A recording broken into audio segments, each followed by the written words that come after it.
Hola profesor, buenas tardes. El día de hoy voy a presentar mi video explicando las actividades 7 y 8 de la clase que tienen que ver con regresión lineal y después con con el método K-means.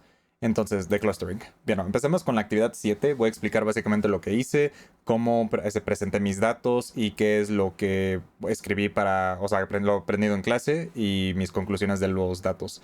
Entonces, básicamente el propósito de esta actividad es, bueno, y aquí tengo mi documento PDF y aquí mi colaboratorio de Google. Entonces, básicamente, primero importo Matplotlib, después aquí. Estas líneas son para, básicamente, una cosa que quería intentar con ¿cómo se llama? Con lo que estaba en el repositorio, pero no me funcionó con lo de predict.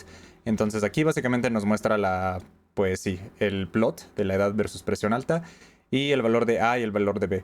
Entonces el valor de A es el valor de la pendiente, o sea, de que por ejemplo en la Y igual a MX más B es la ecuación que nosotros tenemos para calcular este tipo de cosas para el modelo de regresión lineal.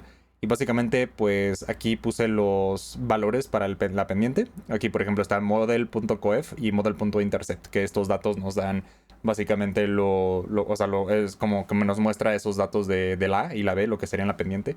Y básicamente, veamos el valor de A y el valor de B, lo mismo para la presión baja.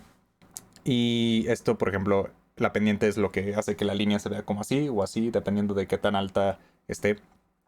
Ahora aquí graficamos los datos. Ahora tenemos dos tipos de datos que necesitamos. Es el modelo de regresión lineal, que es como para predecir en el futuro. Es, por ejemplo, si tienes una lista de datos, hay como una línea que puede predecir en el futuro basado pues, en el pasado. Es como un algoritmo para eso.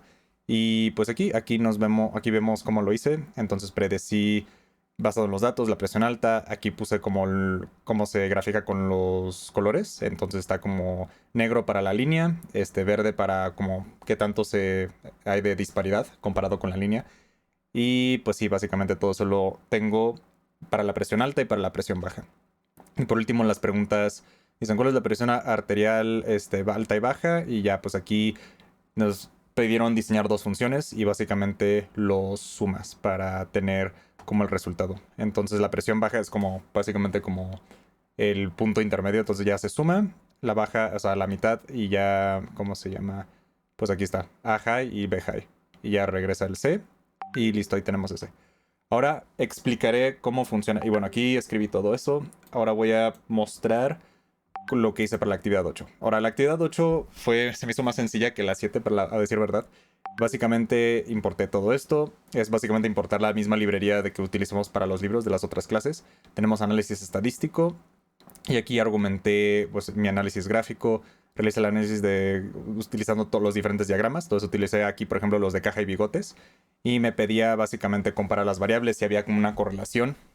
Y aquí vemos en el mapa de calor, por ejemplo, que reviews comparado con user rating, o sea, es como que menos efecto tiene, o sea, como que el menos correlación. Y el que más tiene correlación con el user rating es el precio y el año. Y entonces, digo, y sí, el número de reviews. Y aquí generé con el código varias diferentes gráficas, gráfico de pares. Aquí podemos ver diferentes datos comparado con, o sea, dónde se van. Por ejemplo, me pide explicar algunas cosas que noté interesantes. Y dije que sí, que todos están en rangos similares. ¿Qué grupos son estos? Y se pueden comprar grupos que se parezcan. Argumenté que el precio y la calidad de las reseñas en varios de los... Por ejemplo, aquí el precio y la calidad tienen cierta como correlación. Básicamente es una variable que no aporta tanta información. Decidí que la de user ratings, por lo mismo que argumenté aquí.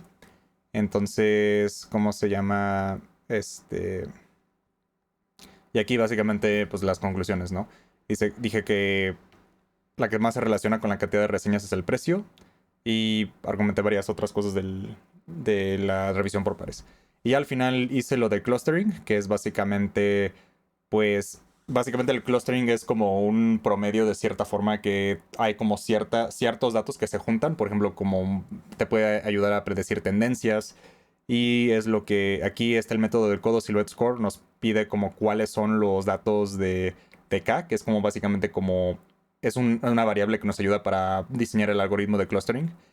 Y pues básicamente aquí decidimos el valor de K, que quedamos en 4, porque aquí 4 es como el punto más alto, de cierta forma. Bueno, se aproxima más acá. Y ya básicamente aquí otra gráfica de, pues sí, o sea, es básicamente como la misma información, pero utilizando el método de clustering. Y finalmente modelamos en 3D, usando el código que aprendimos en clase. Aquí tenemos la figura 3D, podemos como ver que hay distintos grupos que es como que se asemejan, y esos son los diferentes colores. Y básicamente una pequeña conclusión, argumenté varias cosas como obtuve el valor de K, qué centros serían más representativos, argumenté lo que dije antes de lo que es el clustering, y ya mi conclusión pequeña. Y pues sí, básicamente esa es mi explicación. Gracias por ver el video y gracias por todo, profesor. Nos vemos.